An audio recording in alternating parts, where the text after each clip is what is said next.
چەندبینێک گوزەرە دیسان لە مەدرسە گەڕامەوە، دیتم ئەو ئاغایە دەگەڵ دوو خانم لەوێ دانیش بوون کە کوتێنەوە ئەو ئاغایەوە ئەوە دوو خانمێتی لە ماڵی بابم میوان بوو. گۆرانی کورد بەرە قوربانی خوێند. من ئەسلەن چون گۆرانی کوردیم نەویست بوو لە تاران بووم، هاتمە دەر لەوە تاقەکە بۆ من جالب نەبوو ئەو گۆرانیە.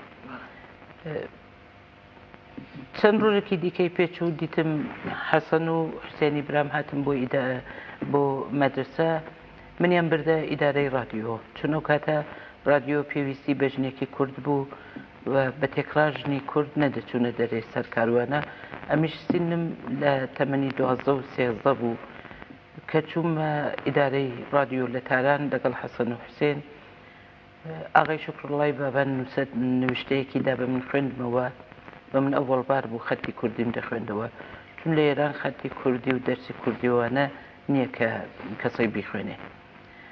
وەختی ئەو نوشتەم خوێندەوە هاتمە دەر کوتیانەوە دەبێ وێژەرێکی باش بێ، بە هەرەوشەوە من لە ئیدارە دەستم کرد بەکارکردن. چەند ڕۆژێکی پێچوو شەوێک کە لە ئیدارە هاتینە دەرێ چوینە کافەتێریایەک، حەسەن کوتی مێدیە خانم ئەگەر مێردم پێ بکەی دوو ژنم هەیە هەردووکت بۆ تەلاق دەدەم. ئەمیش زۆر ناڕەحەت بووم، کوتم مەسن قسەی وا بکەی لە دەمت دەدەم. هاتم بۆ بابم جێڕاوە، بابم کوتی بێخودی کردۆی دیمە چۆ ئیدارە بڕۆوە مەدرسە. ئەمیش پێم خۆش بوو بە دەرسەکەم درێژە بدەم، چووم مەدرسە. ماوەی کەمی پێچوو هاتمەوە لە مەدرسە، یعنی چەند ڕۆژ پاش ئەو بەسەر هاتە، دیتم حەسەن و کار بەدەستانی ئەو کاتەی دەوڵەت لە ماڵی ئێمە. ئەم زۆر ترسام، کوتمەلام بابم قسەیەک نەکا، بەڵام بابم باش دەگەڵیان بەڕێدا هاتوو کوتی سبەینێ من ئیزن دەدەم مێ دەبێتەوە سەرکار.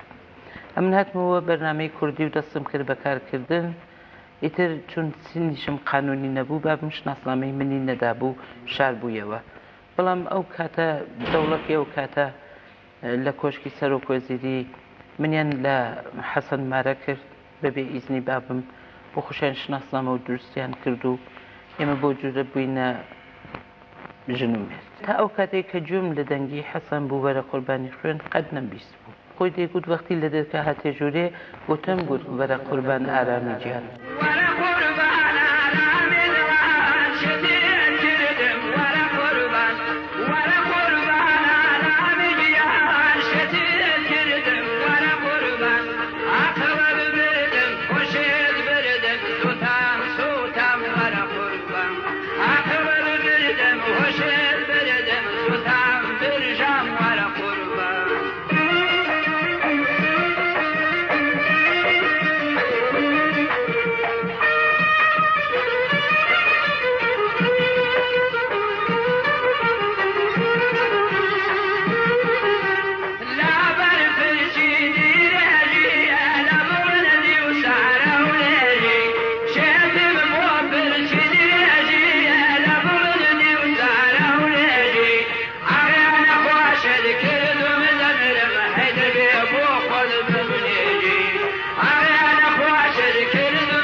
حەسەن جاروبارە غەیبی لێ دەدا، نەمدەزانی چی لێ دەهات، بە شوێنشینان دەگەڕا.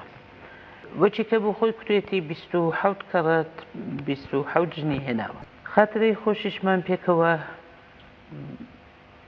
لەحزەیەک بوو کە ئارزوو هاتە دنیا و حەسەن وەختی ئارزووی لە باوەش کرد سەری هەڵێنا، چون حەسەن ئەو کاتە لە هەموو شتێک دوور بووەوە، ڕووی لە خوددا کردبوو، نوێژی دەکرد.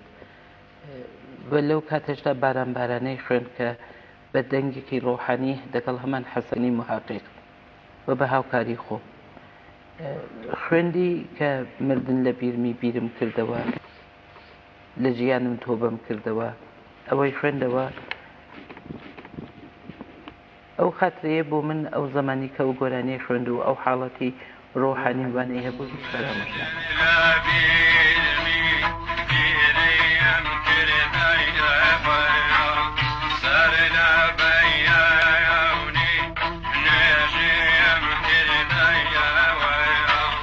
نحن البوشية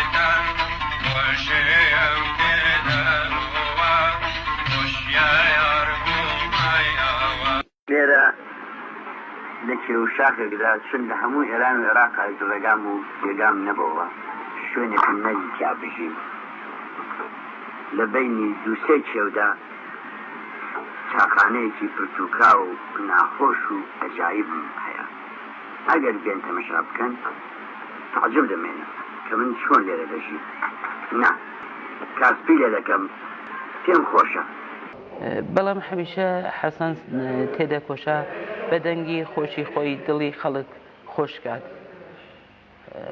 بەداخەوە کەس نەبوو کە دڵی ئەوە خۆشکات ئەلان کاش حەسەن زیندووبە بیدی بە خەڵکتی بۆ دەکەن ئەی کاش خەڵکەوە بزانن تا کەسێک زیندووە قەدری بزانن پاشان مرد فایدە هونەر لە نێو کووردا قەدری نەما هونەر بۆ من بەهرەیەکی نەدا هونەر بۆ من کارێکی نەکرد کە بە شوێنیا بچم چون کوردم بە زمانی کوردی قسە دەکەم لە گۆرانی خاڵە ڕێبوار خۆشی دەهات زۆر زۆر